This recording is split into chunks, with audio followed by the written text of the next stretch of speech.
Greetings, zoo fanatics, and welcome to a brand new series on my channel, the former animals of my hometown zoo, the Louisville Zoo. Today, for the very first episode, I will be going over all of the former cat species that once called Louisville home, as well as giving out fun facts about some of the animals just to make this series somewhat educational. So join me on this adventure as we look through the former cats of the Louisville Zoo. Let the adventure begin. Before I start talking about these former cat residents, let me first give a little background information on the Louisville Zoo itself. The Louisville Zoo was first opened on May 1st, 1969, as the primary zoo in the state of Kentucky. Their mission is to better the bond between the people and our planet. Since 1980, the Louisville Zoo has been accredited by the Association of Zoos and Aquariums, also known as the AZA. When it first opened, there were 250 animals on exhibit. Today there's over 1,700 animals on the zoo's 90-plus acre property. Over the years, many animal species have come and gone from the zoo, and that includes many cat species, so let's talk about them.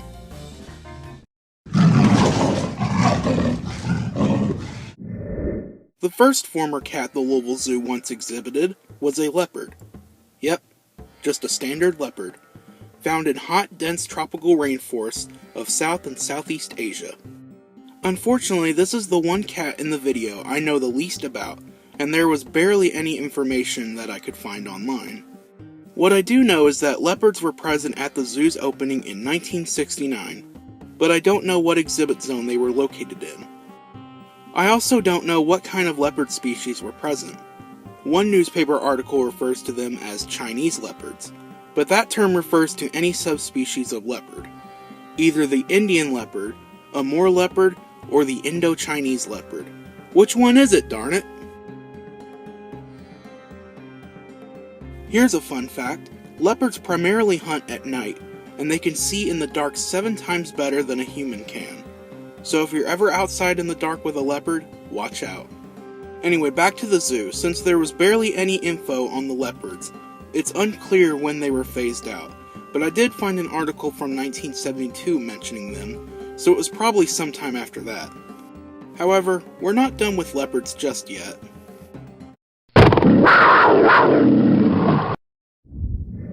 The next former cat residents were also leopards, but not just any leopards, black leopards, also called panthers, which are also found in Asian rainforests. Thankfully, unlike the last leopards, the black leopards actually have more information on them, even some interesting stories involving them. First off, the black leopards were added to the zoo in the summer of 1976, but I should mention I don't know if they lived at the zoo the same time as the other leopards, or if these leopards replaced the other ones. I also don't know if they lived in the same enclosure as the other leopards. Fun fact, the black coloring of leopards is a mutation caused by recessive alleles, combining and resulting in large amounts of dark pigment melanin. It's also very rare. The 2 black leopard cubs the zoo got were originally from the Central Florida Zoo before making their way to Louisville. Unfortunately, one panther cub was not in the best shape. It was declawed, defanged, and genetically defective. It also had a bad bone structure. I'm not sure how the cub ended up like that, but I know the Louisville Zoo didn't cause any harm to the cub, so maybe it was either born like that, or another facility did this to the cub, or it was a rescue. But thankfully the cub did have a normal life afterwards. Finally, I'm not sure if it was the same cub or the other non-disabled cub, but one of them was supposed to be at the zoo temporarily, since it actually belonged to a different organization, but it ended up staying at the zoo for a while longer. One thing I want to talk about regarding the black leopards is that they actually became mini celebrities in Louisville. Okay, let me explain. Shortly after they were first brought to the zoo, there was this promotion called Feed the Cats Kitty, and several zoos started to do their own versions of the promotion, and someone at the Louisville Zoo decided to try it. The promotion aired on Wave 3, which is one of the news stations here in Louisville, and it's also just NBC under a different name, since it airs the same things. Wave 3 also held a contest where you could name the leopard cubs, but unfortunately I couldn't find what names the cubs got. It's unclear what year the black leopards were phased out, but it had to be sometime in the mid to late 80s.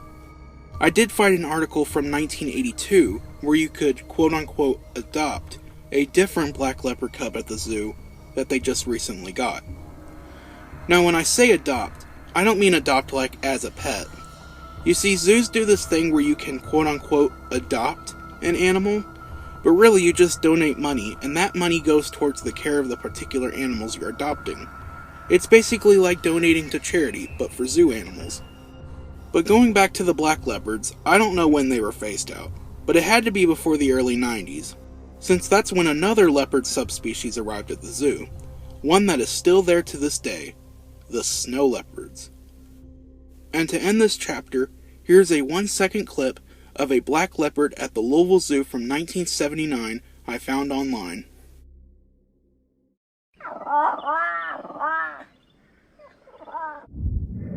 Now that we're done with leopards, let's move on to another spotted cat. But this one is smaller, and a little less dangerous, the Asian fishing cat, found in wetlands and forests of South and Southeast Asia. This cat is one of the more recent additions to the zoo. They were added in April 1997 as part of the opening of the second phase of the Islands exhibit. However, even though this cat was there not too long ago, there's still a lack of information about them. The things I do know is that there seems to have only been one at the zoo. It was a male named Calvin. It's unclear what exhibit inside the islands the fishing cat was located in, but if I had to guess, it was probably the exhibit that today houses a prehensile-tailed porcupine. Mostly because if you look at the exhibit, it definitely looks like it was made for this particular cat, with the large climbing structures and even a little bit of water towards the bottom of the exhibit. Fun fact, unlike many cat species, fishing cats readily swim. Their front toes are partially webbed, and their claws protrude slightly, even when retracted, which is an adaptation for fishing. That's why they're called fishing cats. If I had to guess when the fishing cat was phased out, it was probably around the early 2000s, definitely before the porcupine moved in, which unfortunately I don't know when that happened either. Also, here's another fun fact that isn't related to the fishing cat. When the Islands exhibit first opened, none other than the late great Betty White was there to celebrate the opening.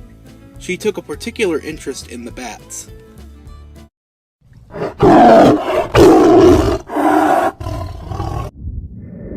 Continuing on our journey talking about the former cats of the Louisville Zoo, we have the final Asian cat, and it's actually a popular species, the white Bengal tiger, found in tropical Asian jungles. Now of course the Louisville Zoo still has tigers. In fact they have two subspecies, the Amur tiger, also known as the Siberian tiger, and the Sumatran tiger. But on 3 separate occasions, the zoo has displayed a white tiger. The first time was a mystery. I don't know when a white tiger was first exhibited at the zoo, but it was either in the 70s or the 80s, because it happened before the 90s, because that's when it happened again. In 1995, a new white tiger came to the Louisville Zoo for the summer. It was a female named Silver, and she was on loan from the Henry Dorley Zoo in Nebraska. She could be found in the current tiger exhibit, even though it was much different looking back then. Not sure where the permanent tiger residents were, but they were probably kept behind the scenes for the summer. Fun fact, white tigers are actually not albino. The white fur is a result in a genetic mutation and is extremely rare. Only about 1 in 10,000 wild tigers would be born white. Silver the white tiger left the Louisville Zoo after the summer of 1995 and went to the Jackson Zoo in Mississippi. But that wouldn't be the last time a white tiger was at the zoo. 4 years later, in August 1999, another white tiger came to visit the Louisville Zoo for the summer. This time it was a 2-year-old male named Chiraka, and he was on loan from the Cincinnati Zoo.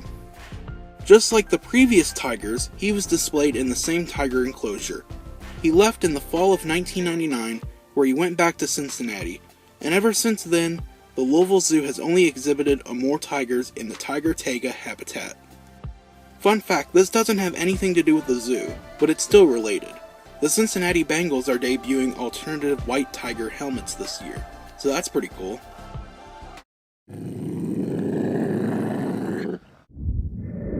Alright, we are now done with the former Asian cats of the Louisville Zoo, so now we go from one of the largest cats to one of the smallest cats, the Brazilian Ocelot, found in tropical forests and grasslands of South America.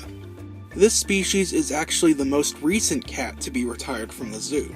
It happened just a few years ago, but I think I'm getting ahead of myself. Fun fact, ocelots once lived in the United States and could be found in states like Arizona and Texas. However, these days they are extremely rare to find, though there have been several recent sightings in Texas.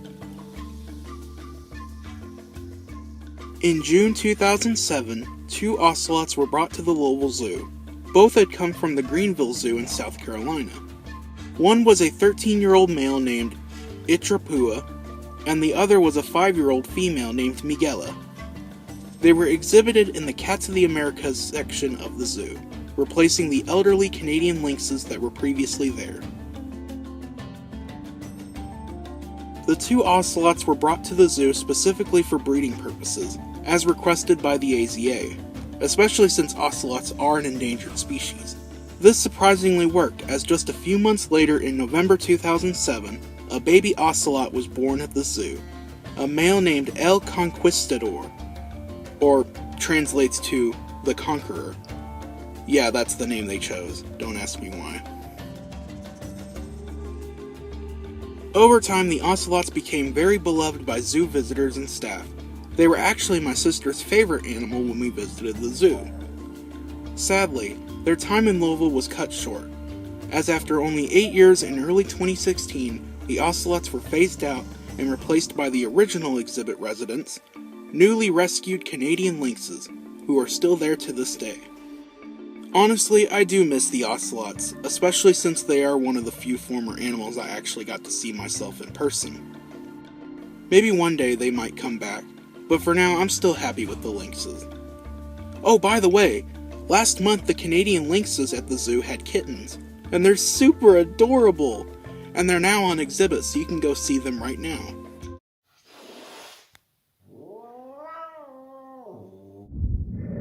Our second to last cat to talk about is another small cat species, but one that's more well known than the ocelot, the serval, found in the grasslands of South Africa. The servals are an interesting cat species because they actually stayed at the zoo for nearly 35 to 40 years, yet there's only one photo of them that exists online. But they do have quite a bit of information on them, some more interesting than others. Fun fact, servals have the largest ears of any cat species, the better to hear with, my dear. They also have the longest legs of any small exotic cat, not to mention their long necks. In fact, they get referred to as giraffe cats. Speaking of legs, when the servals first arrived at the zoo in 1968, one of them had a broken leg, which means someone at the airport or wherever the servals were brought to before Louisville didn't care to read the caution live animal text on the box. Shame on that person, and or place. Thankfully, the serval with the broken leg made a full recovery. By the time the zoo first opened in 1969, the servals were there healthy and ready to greet visitors. They were all located in the Giraffe House building, which is pretty much the place the giraffes go to at night, but there's still some enclosures in there. The servals were located in the current black stork and wall-drap ibis exhibit. One particular serval at the zoo was involved in a very strange incident that happened a few years after the zoo first opened. Not much is known about this incident, but here's what I do know. In 1971, someone in a zebra-striped van pulled up to the zoo. This guy was known as a quote-unquote zoo dealer, where he would trade animals with zoos in exchange for more new animals for that specific zoo. So what happened at the Louisville Zoo was this guy went up to the zoo director and made him an offer. If the zoo gave him 2 lion cubs and a serval, he would give him 3 Canadian lynxes and an otter. The Louisville Zoo, being relatively new at the time, gladly accepted the offer, and the man got the lion cubs and the serval, but the zoo never got the lynxes or the otter. It was all one big scam, and that guy was one big phony. Thankfully, the guy responsible was found and caught by police in San Diego, but unfortunately, I don't know if the Louisville Zoo got their animals back, and nobody knows what happened to those animals even to this day. The good thing is, after that 1971 incident, nothing really major happened with the servals, at least nothing to the extent of one being stolen and missing. In 1972, 3 more servals were brought to the zoo, and by 1974, there were a total of 9 servals at the zoo. I should also mention the servals were one of the hardest animals to breed at the zoo, at least according to the keepers. This was because some of the servals didn't get along, and this ultimately led to an incident where a female serval severely attacked a male serval, and he ended up in the animal hospital. Thankfully, he did survive and made a full recovery. Despite being a popular species and lasting over 30 years at the zoo, the servals were phased out sometime in the early to mid-2000s. It's unclear when the servals were phased out, but I did find a map of the Louisville Zoo from 2003, and the serval is on there, so it had to be after that. But now we move on to the last and final cat to talk about on this journey.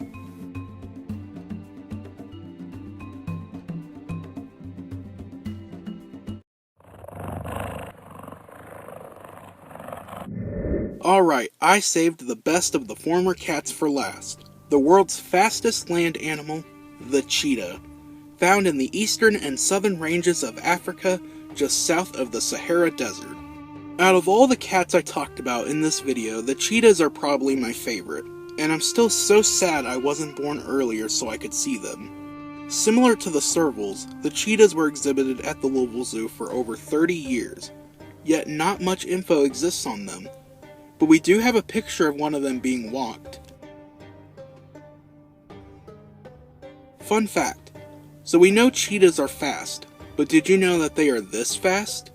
Cheetahs can actually run 60 miles per hour in just 3 seconds. Wow, that's fast. Originally, 4 cheetahs arrived at the zoo in 1969 and instantly became a fan favorite, and while they were on their best behavior most of the time, they are still wild animals, and they could demonstrate it. There was this one incident in 1970 when it was extremely windy and gusty in Louisville. It was so windy, in fact, one of the zoo's crowned cranes, who had its wings clipped, got caught in the wind and fell into the cheetah enclosure. You can probably guess what happens next.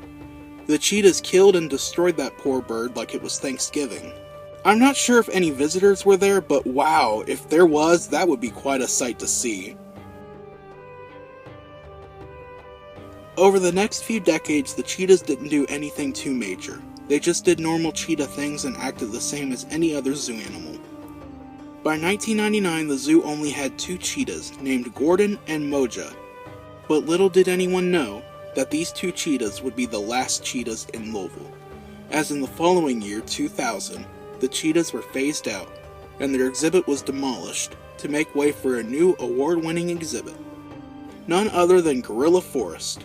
More specifically, the cheetah's former exhibit is now one of the main Gorilla Forest entrances, the one by the African Outpost restaurant. However, recently, there's been rumors that cheetahs may be coming back to the zoo in the future. In 2016, the Louisville Zoo unveiled their $180 million master plan, and along with new exhibits and renovations to current exhibits, there is also going to be a completely new African section. And alongside a giant multi-species savanna and a new elephant exhibit, are 2 new exhibits for African predators. One of them is for the lions, but the other one is a mystery. But I firmly believe this second predator exhibit will most likely hold cheetahs. I mean, come on. When you think about it, most zoos with African sections have cheetahs, so why not Louisville take the opportunity to reintroduce cheetahs to the zoo? Of course, this is all just speculation, and maybe once this master plan is complete, I might look stupid, if it's something like a hyena or a painted dog, and not cheetahs. But on that note, this concludes my look back on all the former cats that once called the Louisville Zoo home. And there you have it, all the former cats of the Louisville Zoo. Thanks for joining me on this journey. It was a lot of fun to find out all the different cats the Louisville Zoo once exhibited. Real quickly, I want to give out some shoutouts to my sources, those being newspapers.com, YouTube, Google, and the Louisville Zoo themselves. If you have any questions, let me know in the comment section down below. Please like, share, and subscribe. And comment down below which cat you would like to see the Louisville Zoo bring back the most, or which one was your favorite. Also, on the off chance one of you watching this went to the zoo back then, or have seen these animals at the zoo in person, please feel free to correct me or share some more info about the animals. Or maybe if I missed any former cat residents, you can comment about them, and I might make a sequel. Thanks for watching, and I'll see you in a few months for the next episode of Former Animals at the Louisville Zoo. Bye-bye!